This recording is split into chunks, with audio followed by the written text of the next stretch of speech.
Absolutely. I have so much to talk to you about, but for time constraints, we definitely got to jump into the last part.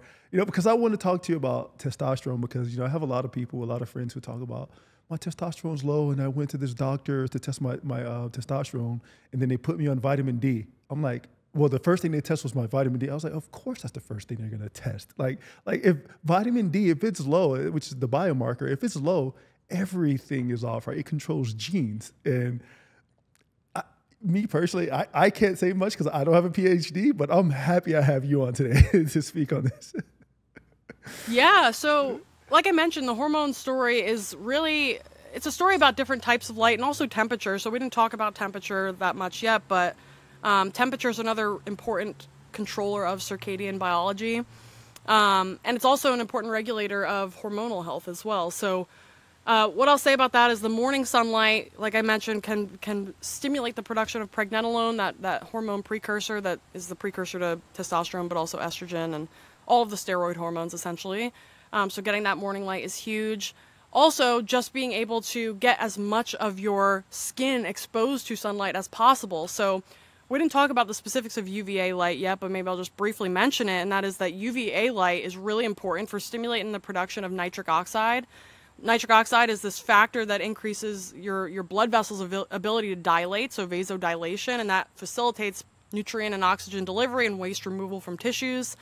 And so the important thing to understand about that is that the effect is quite local. So what that means is that in order to maximize the response, you need to maximize the amount of skin exposed in order to get, the most out of the experience, let's say. And this podcast is sponsored by Kaptainplantit.com. At Kaptainplantit.com, we have herbal supplements designed to address the most common health issues.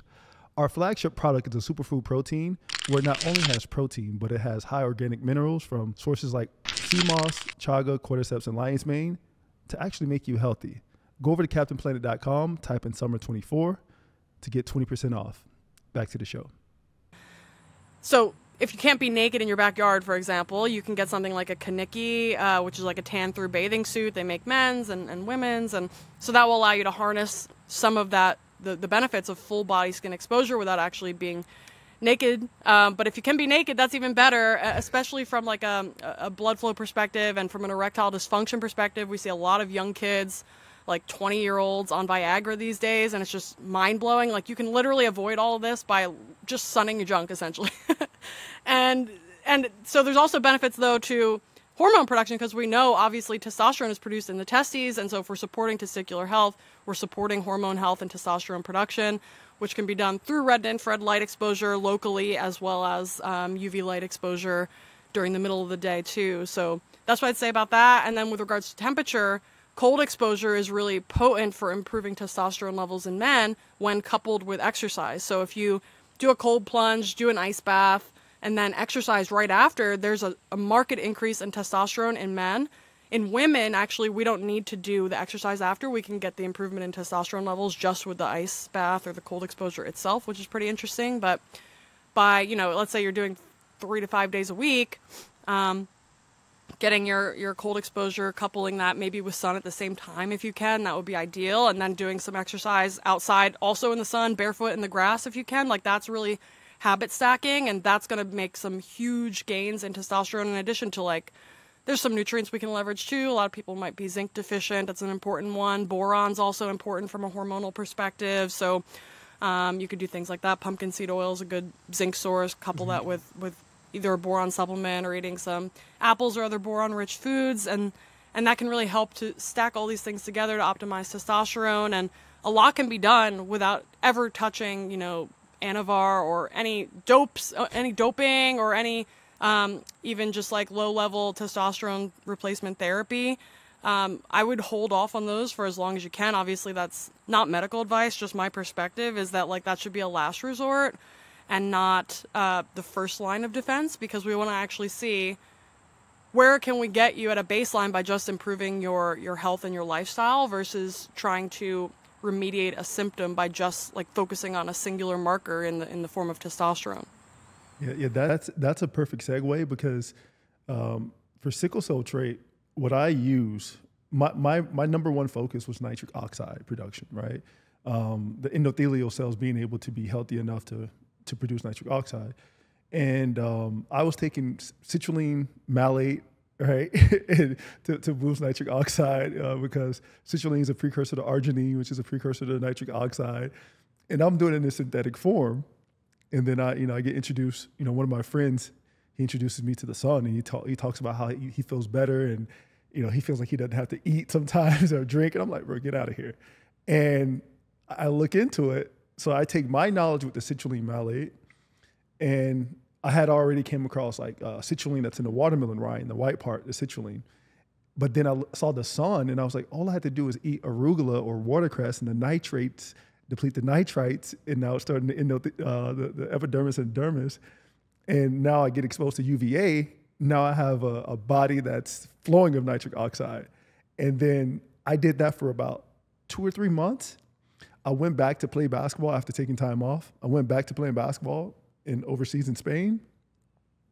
Before, I couldn't play more than 10 minutes. I used to get an IV every game, an oxygen tank. I went back, 0 issues, like none. Like I have teammates that can speak on my behalf.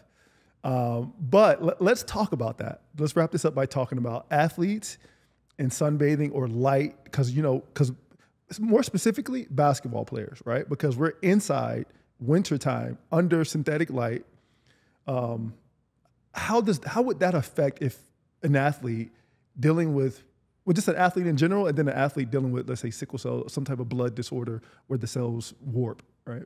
Yeah. So fun fact, actually, with regards to the dietary nitrates from like the leafy greens, you can only harness those if you have an intact oral microbiome. And so if you use mouthwash, you get 0 benefit from eating these things, and like beets as well. So I want to make sure I point that out, because it's really interesting and maybe not intuitive for people. But if you're nuking your oral microbiome by using a lot of mouthwash and antibacterials in your mouth, then those bacteria that are required to fix that nitrate into nitrite that's going to help to support nitric oxide production, it's not going to happen anymore. So number one, really important point.